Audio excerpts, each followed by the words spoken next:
Hello my friends, it is Kendra and today we are going to be baking some muffins.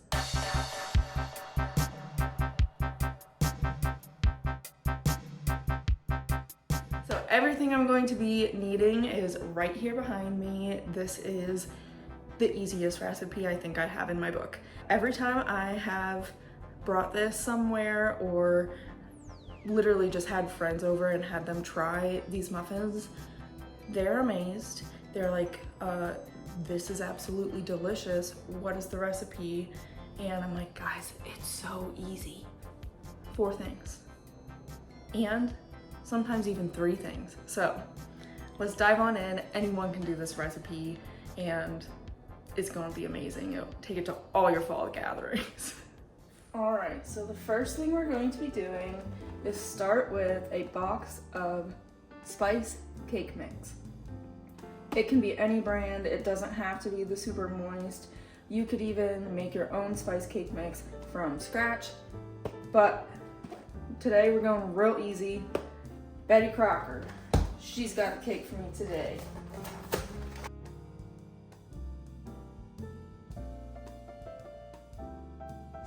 This already smells so like full of cinnamon and deliciousness, and I'm so excited for these muffins.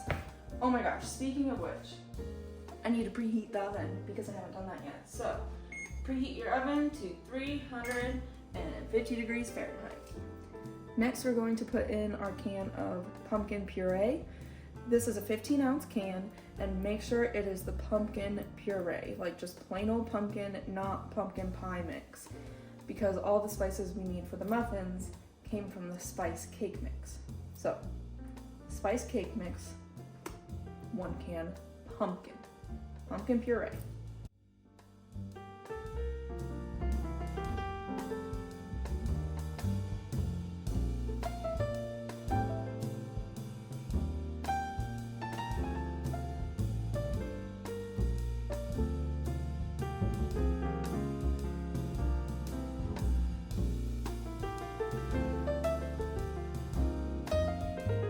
Make sure to get everything out of there. Ooh, use a spatula.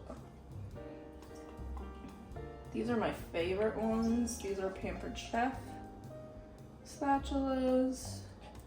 And I have them in varying sizes, but they are the best. Really. Never had one melt on me. Okay. We're gonna let this special boy lick the can.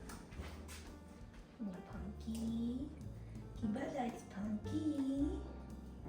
Yeah, Kiba likes pumpkin. Okay, Kiba really loves pumpkin, so I'm gonna give him one of these frozen pumpkin treats that I have. It's literally just made of frozen organic pumpkin puree. So Kiba, come here. Come right here. Oh, can you just sit? Oh, that was a lot. Can I have a shake? Very good. Can I have other paw? Other paw? Good job. There you go. What a good boy. That's the the most recent trick we've been working on is other paw. Oh, what a good boy. All right, so once you have all that pumpkin in here, we're going to mix this all together. Just the pumpkin and the cake mix.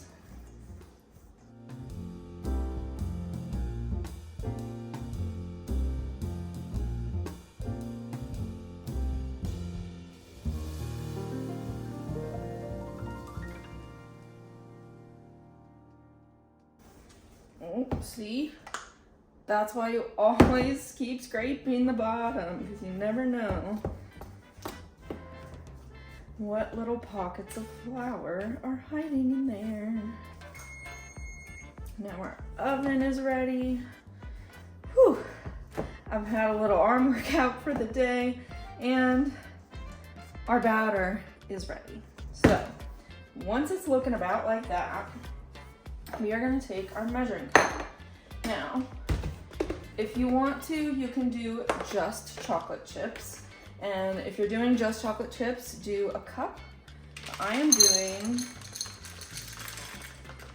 and If a little extra fallen, that's okay too.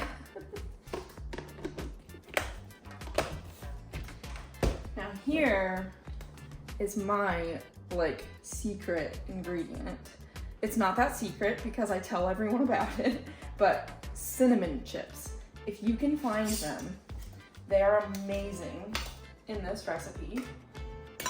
And I'm gonna do about 1/2 cup of cinnamon chips.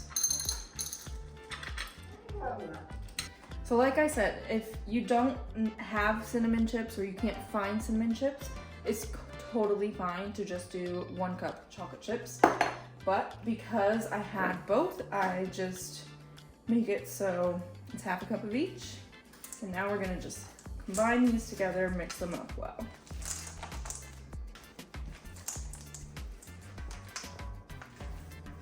All right, this is about what this batter should be looking like. She's real thick, but it's gonna come out really moist and delicious. I promise you. So next, I am going to be lining my muffin tin here. I have these really cute leftover ones from last year. Just says autumn leaves and pumpkin please. Perfect for these muffins because they are pumpkin. I think if I recall, these were not the best liners from last time, but because I have them, I want to use them up. And I do find that this recipe, because it turns out so moist, it is better to use a liner versus just greasing the muffin pan.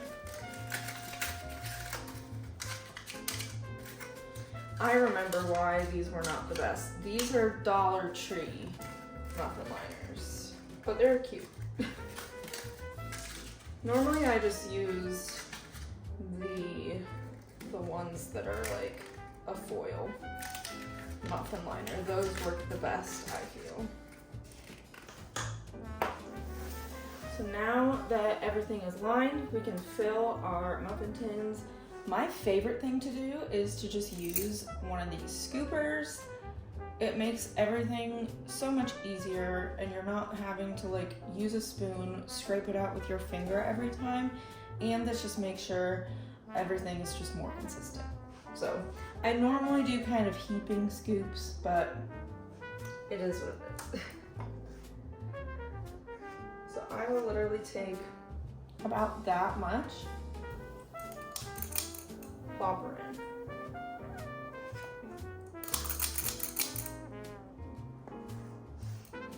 Alright, so now that each one has a scoop, I still have quite a bit of batter left, but I know just from making these muffins before, it is okay if I kind of overfill them. So I'm gonna go in with about 1/2 scoop each,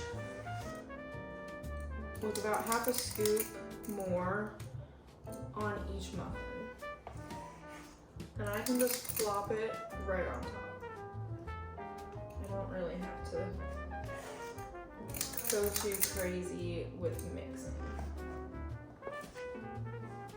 Now I do still have just a tiny bit of batter left. I know this looks really, really full, but promise me, you'll see how they turn out in the end. I'm just gonna add little bits here and there to ones that I think just could use a little topping off. And I will kind of smash some of these in just a little more, just with my scoop. Here is what our muffins are looking like. And since our oven is ready to go, we will put them in and we are going to be baking them for about 15 minutes.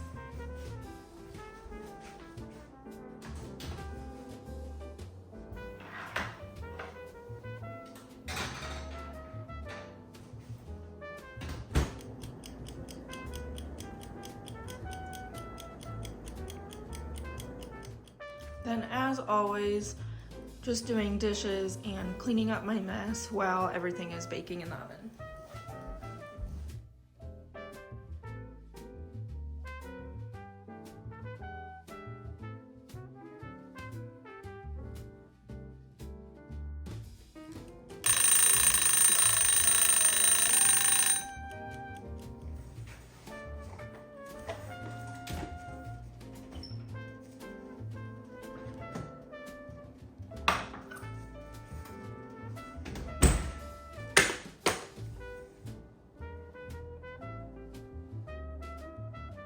They look so good.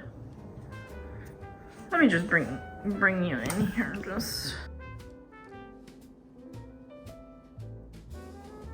So don't forget to turn off your oven, and then we're gonna let these sit for about 10 minutes, and then we'll transfer them to a cooling rack to cool the rest of the way.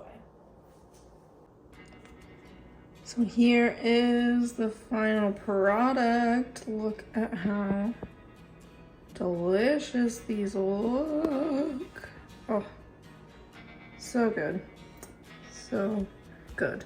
And they're even like a little extra cute with the bottoms. Let's break one open here for you.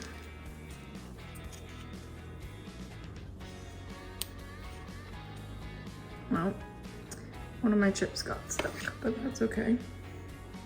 So you can see like the chocolate chips and the cinnamon chips.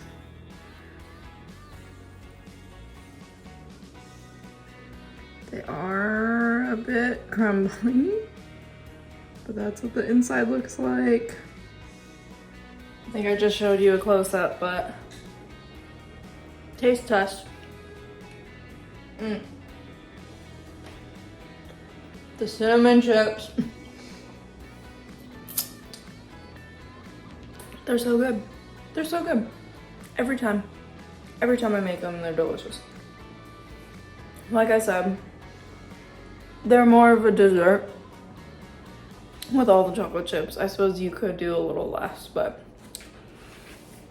even if there were less chocolate chips, it's still gonna be a really moist, dense cake. Pumpkin cake. And now my dog wants some too, but you can't have any. There's chocolate in it. You got a pumpkin treat earlier. He does love his pumpkin. Alrighty friends, that is it for today's video.